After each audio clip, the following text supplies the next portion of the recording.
Assalamualaikum warahmatullahi wabarakatuh. Sahabat tercinta, Alhamdulillah, kita dipertemukan lagi. Siap-siap bagi pemilik pesantren yang ada di seluruh Indonesia, yang usianya sudah lebih dari seabad, bakal diaudit oleh Kementerian Pekerjaan Umum dan Kemenak RI. Ini dilakukan setelah peristiwa runtuhnya salah satu bangunan pondok pesantren Al-Khozini di Sidoarjo. Peristiwa itu mengakibatkan puluhan santri tewas, sementara puluhan lainnya mengalami luka-luka. Dengan demikian, pesantren yang usianya sudah tua dan yang sedang membangun konstruksinya akan diawasi langsung. Proses audit akan dilakukan oleh tim dari Kementerian Pekerjaan Umum. Direktur Jenderal Cipta Karya Kementerian Pekerjaan Umum Republik Indonesia, Kementerian PU, Dewi Komistriana, menuturkan bahwa audit dilakukan pada pondok pesantren yang telah berdiri dan masih dalam proses pembangunan konstruksi. Setidaknya ada 2 kriteria pondok pesantren yang masuk dalam audit, yaitu berdasarkan umur pondok pesantren dan bangunannya. Bagi pesantren yang sudah lebih awal berdiri, yang akan diaudit itu dilihat dari usia bangunan. Karena beberapa pondok pesantren ini sudah cukup lama, tuturnya di sela audit di Ponpes Lirboyo, Kota Kediri. Langkah ini merupakan tindak lanjut dari instruksi Presiden Prabowo Subianto setelah salah satu bangunan di Ponpes Al-Khozini, Sidoarjo, ambruk. Adapun hasil audit Ponpes Lirboyo, menurut Dewi Komistriana, menunjukkan hasil positif dilihat dari konstruksi di area pesantren yang sudah sesuai perencanaan, meski masih membutuhkan beberapa penguatan struktur, namun kondisinya masih aman. Menurut Dewi, ada sekitar 42.000 ponpes di Indonesia yang akan menjadi objek audit. Pemeriksaannya dilakukan secara bertahap, melibatkan perwakilan Kemenpu di provinsi, bekerja sama dengan pemerintah daerah dan Kementerian Agama. Hasil audit yang dinyatakan baik untuk Ponpes Lirboyo ini perlu diapresiasi. Artinya, pembangunan sudah visioner ke depan.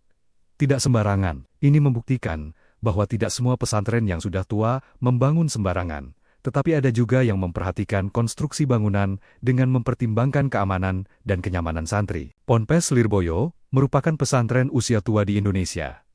Namun, kemegahan pesantren itu terlihat secara kasat mata. Lalu, siapa sosok pendiri atau inisiator di balik terciptanya pesantren yang megah dan sudah meluluskan jutaan alumni itu? Sebelum mulai ke ceritanya, mari bersama-sama kita bersolawat untuk Nabi Muhammad SAW.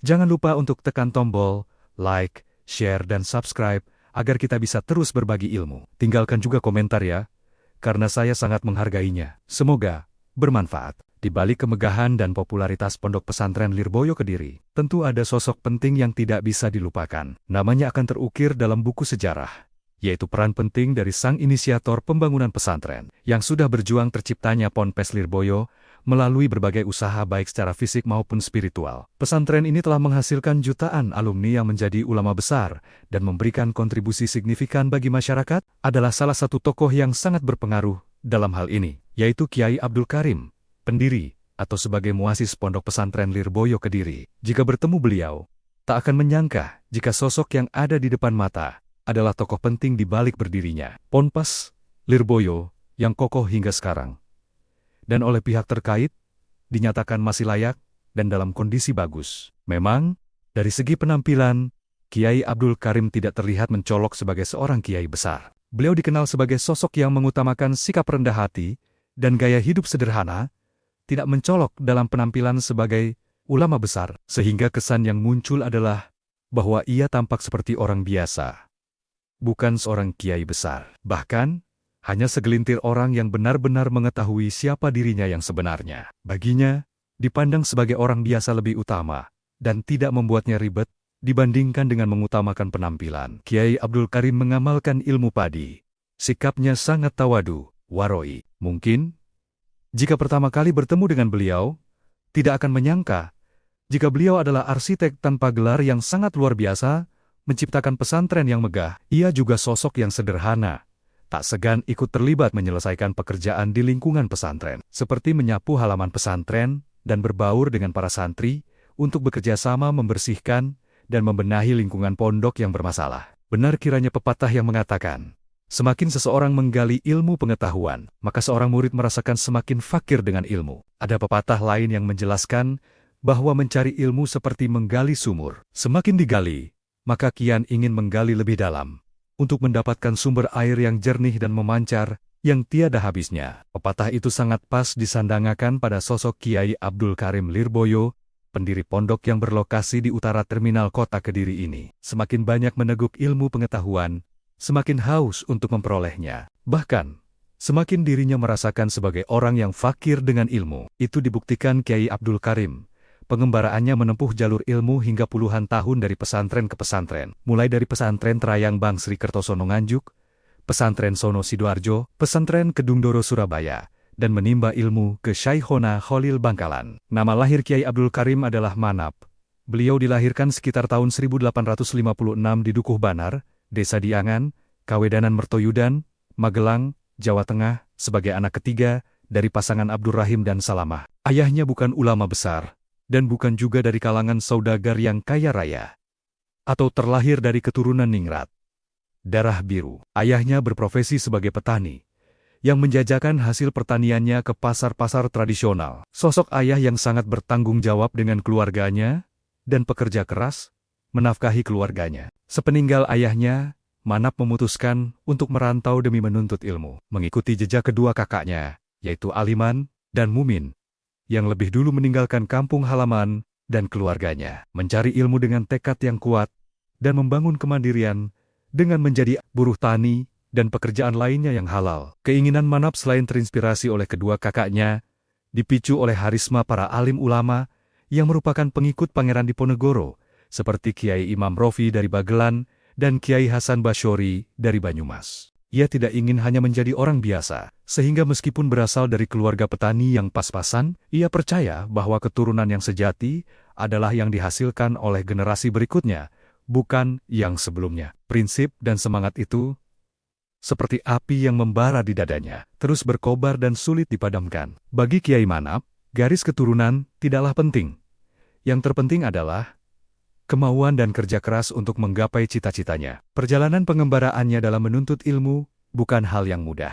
Sebagai orang yang kesulitan, tumbuh dan berkembang dari anak petani yang hidupnya penuh dengan kekurangan, tentu saja banyak cobaan dan aral melintang. Tak banyak bekal yang ia bawa. Untuk ongkos pun tak cukup, sehingga dalam menempuh perjalanan, ia harus mencari tumpangan gratis, dan kadang berjalan sambil makan seadanya, kadang harus berpuasa. Karena kurangnya materi yang dapat dibawa, untuk dijadikan bekal selama mondok ia harus berpikir dan bekerja keras bagaimana caranya, untuk mendapatkan uang yang nantinya akan menjadi bekal selama pengembaraannya. Mencari ilmu dari pesantren ke pesantren, berguru ke para ulama yang ilmunya masyhur di Nusantara. Di sela-sela perjalanan, jika bekal sudah terkikis habis, ia menawarkan diri untuk meminta pekerjaan ke setiap mencari yang membutuhkan tenaga dan kemampuannya, meski harus mencangkul di sawah, merapihkan pematang sawah dengan menjadi petani. Ia tak peduli dengan lelah dan bermandi keringat setiap hari, yang terpenting adalah mendapatkan uang untuk keberlangsungan pengembaraannya, mencari ilmu, karena tentunya akan membutuhkan waktu yang cukup lama. Kiai Manap pernah menceritakan kepada cucu tertuanya, "Almaghfurlah Kiai Ahmad Hafidz, aku bisa nyantri karena diangkat oleh kakakku di pesantren sono." Ceritanya bermula saat kakaknya bernama Aliman kembali ke Magelang dan mengajak Kiai Manap yang saat itu berusia 14 tahun untuk berkelana. Atas izin dari orang tua, Kiai Manap berangkat menuju Jawa Timur. Dalam perjalanan, mereka tiba di Dusun Gurah, Kediri, dan menemukan sebuah surau yang diasuh oleh seorang kiai. Di tempat tersebut, Kiai Manap mulai nyantri untuk mempelajari ilmu-ilmu dasar, seperti ilmu amaliyah, sambil membantu memanen padi sebagai buruh di setiap kampung yang ia singgahi. Setelah dirasa cukup bekal untuk meneruskan perjalanan, Kiai Manap melanjutkan nyantri di salah satu pesantren di Cepoko, yang terletak 20 km di selatan Nganjuk, di mana ia belajar selama 6 tahun. Selanjutnya, ia berpindah ke pesantren Trayang Bang Sri Kertosono untuk memperdalam pemahaman Al-Quran. Seiring berjalannya waktu, Kiai Manap semakin dewasa dan terus menambah ilmunya dengan giat. Ia merasa tidak puas hanya belajar di 2 pesantren, sehingga ia pindah ke pesantren Sono di Sidoarjo, yang terkenal dengan pengajaran ilmu syorof. Di pesantren ini, ia tinggal selama 7 tahun, dan tidak lagi bekerja sambil belajar. Karena semua kebutuhannya sudah ditanggung oleh kakaknya, yang telah mendapatkan penghasilan yang lebih baik, ia bisa lebih fokus mengaji. Di pesantren itu, Kiai Manap mendalami ilmu syorof, yang ia anggap sebagai ibu dari segala ilmu agama. Sedangkan Nahwu adalah ayahnya ilmu. Meski dirasa sudah cukup ilmu yang ia peroleh, namun ia mendapat pesan dari gurunya. Jika belum mondok ke Syekh Khalil Bangkalan, belum cukup untuk mengajar dan mukim mendirikan pesantren. Setelah itu, karena merasa belum cukup ilmu, ia melanjutkan nyantri di pesantren Kedung Doro dan kemudian ke Madura untuk belajar dari Kiai Khalil Bangkalan hingga ulama asal Bangkalan itu wafat pada tahun ke-1923. Di bawah bimbingan Syekhona Khalil Bangkalan, ia berjuang dan bertahan istiqomah menjadi santrinya Syekhona Mbah Khalil Bangkalan. Ia terinspirasi dari kisah dan perjuangan Mbah Khalil yang kerja kerasnya benar-benar menjadi inspirasi saat menuntut ilmu. Belum seberapa dibanding dengan yang sudah dilakukan oleh dirinya. Untuk mendapatkan ilmu gurunya, yaitu Syekh Khalil rela menjadi buruh pemetik kelapa hingga bertahun-tahun menjadi kuli mencelup batik, mengisi bak air orang lain, menjadi juru masak santri, dan berjalan beberapa puluh kilometer bolak-balik ke tempatnya mondok demi memanage keuangan dan tinggal di tempat yang bisa menghasilkan uang. Meskipun sang guru latar belakangnya orang berada, namun perjalanan menuntut ilmu yang memerlukan biaya besar gurunya tidak mau merepotkan kedua orang tuanya. Apalagi dirinya hanya anak seorang petani biasa, ia menguatkan hatinya mengikuti jejak kesulitan sang guru, Kiai Abdul Karim. Sebelum berada di Bangkalan, jika ada waktu luang, akhirnya memutuskan untuk bekerja dan berusaha sendiri, seperti ikut serta derep ikut memanen padi milik orang lain dengan imbalan atau upah padi untuk mendapatkan penghasilan. Ia sempat bekerja untuk memenuhi kebutuhan sehari-hari bersama sahabat seperjuangannya Abdullah Fikih dari Cemara, Banyuwangi, di daerah Bangwangi dan Jember. Ujian belum usai, sesampainya di pondok Bangkalan, beliau diuji sang guru. Hasil kerjanya selama bertahun-tahun yang tadinya untuk bekal mondok di Bangkalan tersebut, justru malah diminta oleh Kiai Khalil untuk dibelikan pakan ayam miliknya. Otomatis, uang yang ia bawa habis, tak tersisa. Tak ada sedikit pun bekal yang tersisa tak membuatnya sedih dan kecewa, karena ia yakin, apa yang dilakukan sang guru, ada nilai yang bisa diambil. Sebagai gantinya, Kiai Manap kemudian ngerawat tradisi puasa dalam masyarakat Jawa yang dilakukan dengan menahan diri dari makanan berbahan beras dan menggantinya dengan umbi-umbian, jagung dan sayuran dengan memetik daun bentis, daun dari tanaman mengkudu yang tumbuh di sekitar pondok sebagai makanan sehari-hari. Bahkan ia seringkali makan sisa kerak nasi dari mantemonia atau kadang-kodang, cukup dengan kukusan ampas kelapa yang dibumbui hanya dengan garam. Kendati dalam keadaan seperti itu, Kiai Manap tidak pernah mengeluh. Selama bertahun-tahun, ia menjalani tirakat. Tidak mengherankan jika Kiai Manap lebih dikenal sebagai santri yang tahan dalam keadaan lapar. Semua itu ia anggap sebagai bentuk perjuangan untuk meraih sesuatu yang diharapkan di masa depan. Kiai Manap nyantri dan dibimbing Syekh Khalil Bangkalan selama hampir 23 tahun. Pada saat itu, ia sudah berusia 40 tahun dan telah menunjukkan dirinya sebagai sosok seorang kiai. Para santri menganggap Kiai Manap sebagai kiai, bukan santri sesamanya. Para santri junior sangat percaya terhadap keilmuannya, sehingga menjadi tempat untuk bertanya, meminta nasihat, dan belajar. Salah satu kiai yang pernah berguru kepadanya adalah Kiai Fakih dari Patik Nganjuk, yang selanjutnya menjadi ulama besar. Karena tidak memiliki uang saat berada di Pondok Bangkalan, Kiai Manap tidak memiliki banyak kitab seperti manmen sebayanya. Namun, hal itu tidak membuat dirinya patah semangat untuk mengaji kitab yang lebih tebal. Ketika beliau hendak mengaji kitab Fathul Mu'in, karena tidak memiliki uang, ia memutuskan menjual kitab Fathul Qorib demi mendapatkan kitab tersebut. Setelah sekian lama, Kiai Khalil merasa bahwa Kiai Manap sudah dianggap lulus dan cukup atas perintah sang guru untuk segera mengamalkan ilmu. Lalu Kiai Manap berpamitan untuk pulang ke Magelang. Tetapi, setibanya di Jombang, ia mendengar bahwa sahabatnya Kiai Hashim Asy'ari telah mendirikan pesantren di Tebuireng, Jombang.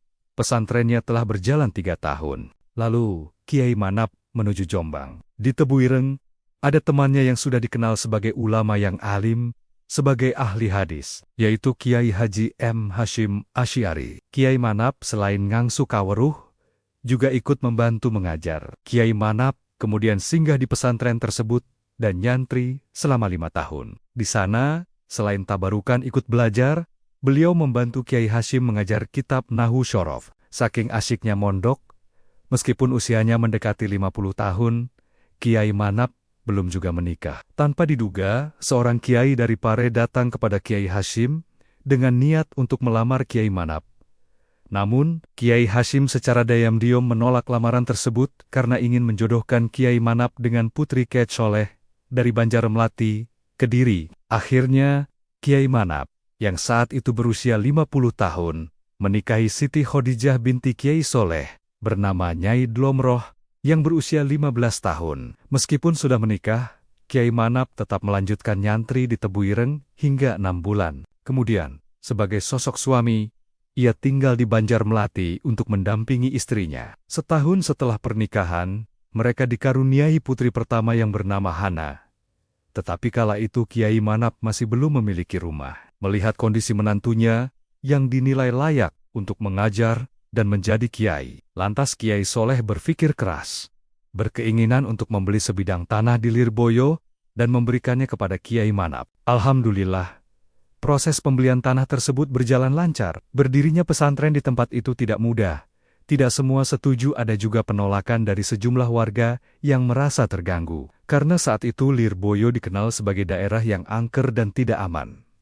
Banyak orang yang tidak paham agama, hingga lurah Lirboyo, yang tidak lagi mampu menenangkan warganya itu, lalu meminta bantuan Kiai Soleh untuk menempatkan menantunya di sana, agar masyarakat yang kekurangan bimbingan spiritual dapat tersadarkan. Kiai Manap pun kemudian menetap di Lirboyo. Dari titik itu, Kiai Manap memulai segalanya dari awal. Pada awal kedatangannya di Lirboyo, beliau sering mengalami teror yang bertujuan untuk membuatnya merasa gentar dan tidak nyaman saat berdakwah dan mengajar di pesantren. Namun, dengan ketabahannya, Kiai Manap secara perlahan berhasil menyadarkan penduduk setempat. Beliau kemudian mulai membangun sarana tempat ibadah, yaitu sebuah musola yang dikenal dengan sebutan Langgar Angkring. 3 tahun kemudian, didirikanlah sebuah masjid yang dikenal dengan Masjid Lawang Songo pada tahun ke-1913. Dengan adanya masjid tersebut, keberhasilan dakwah Kiai Manap semakin meluas ke setiap wilayah dan terlihat keberhasilannya, apalagi masjid itu tidak hanya berfungsi sebagai tempat ibadah, tetapi juga sebagai pusat pendidikan dan pengajian. Lambat laun, banyak masyarakat yang kemudian berguru kepadanya, termasuk seorang santri dari Madiun bernama Umar. Santri pertama ini kemudian menjadi cikal bakal pondok pesantren Lirboyo yang dirintis dari nol oleh Kiai Manap. Dengan tekun, rajin, dan tabah, Kiai Manap mengembangkan pesantren tersebut. Dalam 1 dekade, banyak kemajuan yang dicapai. Jumlah santri semakin meningkat, datang dari berbagai daerah. Untuk itu, ia merelakan sebagian tanahnya agar dapat dihuni oleh santri. Inilah sifat Kiai Manap, seorang pemimpin sejati yang mengutamakan kepentingan orang lain di atas kepentingan pribadinya. Lama berkecimpung menjadi pimpinan pesantren, ia merasa belum lengkap jika belum menunaikan rukun Islam yang kelima. Hal ini masih menjadi beban dalam pikirannya. Setelah memenuhi kebutuhan para santri, beliau berkeinginan untuk melaksanakan ibadah haji. Awalnya, ia berniat untuk menjual tanahnya guna membiayai perjalanan haji tersebut. Tetapi sebelum tanah itu terjual, kabar tentang keberangkatannya sudah tersebar, sehingga banyak orang yang berniat membantu ongkos keberangkatan haji ulama harismatik itu. Banyak penduduk yang ingin mengucapkan selamat dan memberikan tambahan bekal. Anehnya, dari sumbangan tersebut terkumpul uang yang cukup untuk melaksanakan ibadah haji tanpa perlu menjual tanah. Akhirnya, Kiai Manap berangkat ke Tanah Suci, dan setibanya di kampung halaman, beliau mengganti namanya dari Kiai Manap menjadi Kiai Haji Abdul Karim. Dari sinilah nama itu disandang hingga akhir hayatnya. Sepulang dari ibadah haji, situasi pesantren menjadi kacau karena masih masa penjajahan Belanda, banyak teror dan tindakan kriminal. Belanda pernah menyerang pesantren,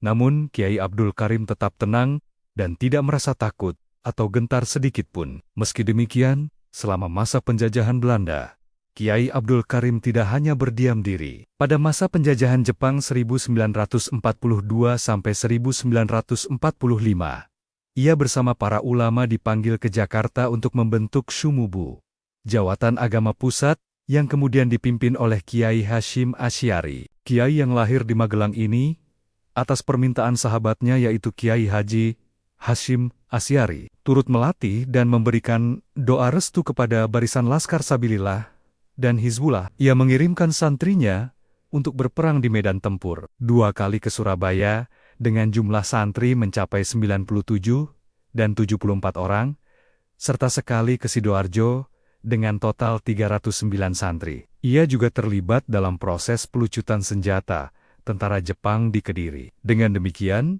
Kiai Manap turut berperan aktif dalam mempertahankan kemerdekaan Indonesia. Meski mempunyai watak yang keras dan pemberani melawan kezaliman, namun Kiai Haji Abdul Karim juga dikenal sebagai sosok kiai yang lemah lembut. Dalam berbicara kepada siapapun, beliau kerap menggunakan bahasa krama inggil, bahasa Jawa halus, yang digunakan untuk menunjukkan rasa hormat. Terbukti ketika menyadarkan santri, beliau memilih untuk menasihati melalui tindakan dan kadang-kodang dalam bentuk tulisan yang ditempelkan di dinding pesantren. Dengan kata lain, beliau lebih memilih cara menasihati tanpa ada unsur paksaan, apalagi sampai melukai hati. Selain itu, Kiai Abdul Karim adalah sosok yang sangat istiqomah dan disiplin dalam beribadah.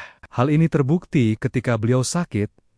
Ia tetap konsisten memberikan pengajian dan memimpin salat berjamaah, meskipun harus berjalan tertiti-titi dibantu oleh para santrinya. Sekitar tahun 1950, usia Kiai Haji Abdul Karim sudah mendekati 1 abad. Setelah menyelesaikan ibadah haji yang kedua, beliau mulai menunjukkan tanda-tanda kesehatan yang menurun. Beberapa waktu kemudian, beliau mengalami sakit yang berkepanjangan, namun kondisi kesehatannya semakin memburuk, sehingga saraf di salah satu kakinya tidak berfungsi lagi, yang mengakibatkan beliau mengalami kelumpuhan. Kelumpuhan tersebut dialaminya cukup lama, hampir 1,5 tahun. Saat memasuki bulan suci Ramadan, seminggu kemudian, kondisi kesehatan Kiai Haji Abdul Karim semakin kritis, sehingga ia tidak lagi mampu memberikan pengajian dan memimpin salat berjamaah. Bertepatan dengan hari Senin, tanggal 21 Ramadan, atau Mei tahun 1954 Hijriah,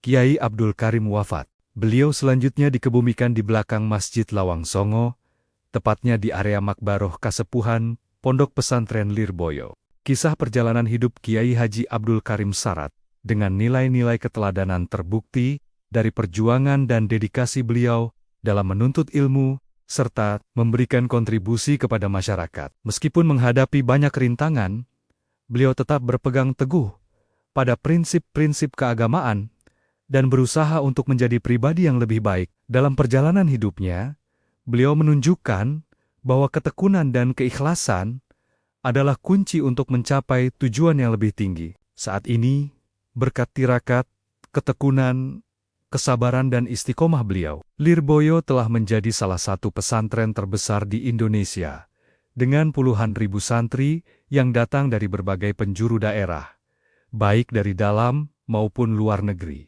Terima kasih sudah menonton. Semoga bisa memberi inspirasi dan pelajaran bagi kita semua. Jangan lupa untuk like, share, dan subscribe untuk mendapatkan update video lainnya. Sampai jumpa di video berikutnya dan tetap semangat dalam berbuat kebaikan. Wassalamualaikum warahmatullahi wabarakatuh.